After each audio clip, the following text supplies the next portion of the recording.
Praise the Lord. நான் உங்கள் சுவிசேஷகன் செல்வக்குமார் உங்களோடு.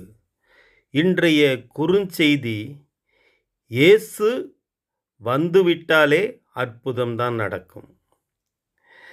இயேசுவுக்கு இன்னொரு பெயர் ஏசாயா 9:6 அதிசயமானவர். இயேசுவுக்கு மற்றொரு பெயர் அதிசயம் செய்கிற தேவனாம்.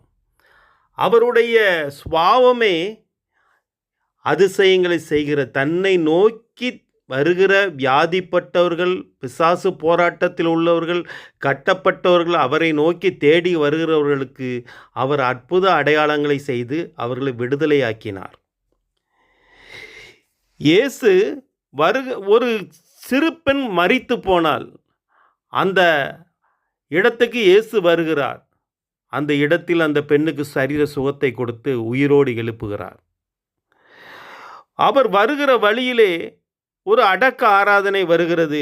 அதிலே ஒரு விதவத்தாயின் மகன், ஒரே மகன் மரித்து போகிறான். அந்த பெண் இயேசுவிடம் வந்து அழுகிறாள். அதை பார்த்த மாத்திரத்திலே இயேசு அந்த மரித்த பையனை உயிரோடு எழுப்புகிறார். இயேசு கஷ்டப்பட்டு துன்பப்பட்டு வருத்தத்தோடு இருக்கிற ஜனங்களுக்கு அவர் ஒரு விடுதலை நாயகனாகவே காட்சியளிக்கிறார். எங்கு அவர் போகிறாரோ அந்த இடத்திலெல்லாம் இப்படிப்பட்ட கட்டப்பட்டுள்ளவர்கள் அவரை தேடி அலைந்து அவரிடத்தில் விடுதலையை பெற்று கொண்டார்கள்.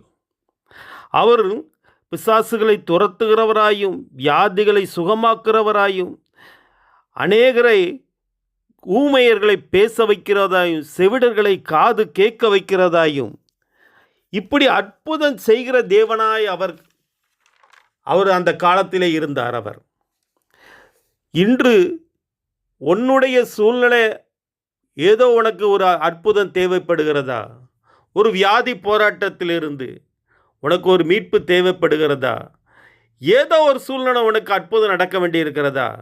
சங்கீதக்காரன் இதைத்தான் சொல்லுகிறான் 91. ஆபத்து காலத்திலே என்னை நோக்கி கூப்பிடு, நான் உனக்கு மறு உத்தரவு அருளி செய்து ஆபத்தில் நானே உன்னை தப்புவித்து கனப்படுத்துவேன் என்று சொல்கிறார். உன் சூழ்நிலை மாறணும்னா இயேசுவிடம் வா. அவர் உனக்கு அற்புதம் செய்வார், உனக்கு விடுதலை கொடுப்பார், உன்னை வாழ வைப்பார். ஆமேன். அல்லேலூயா.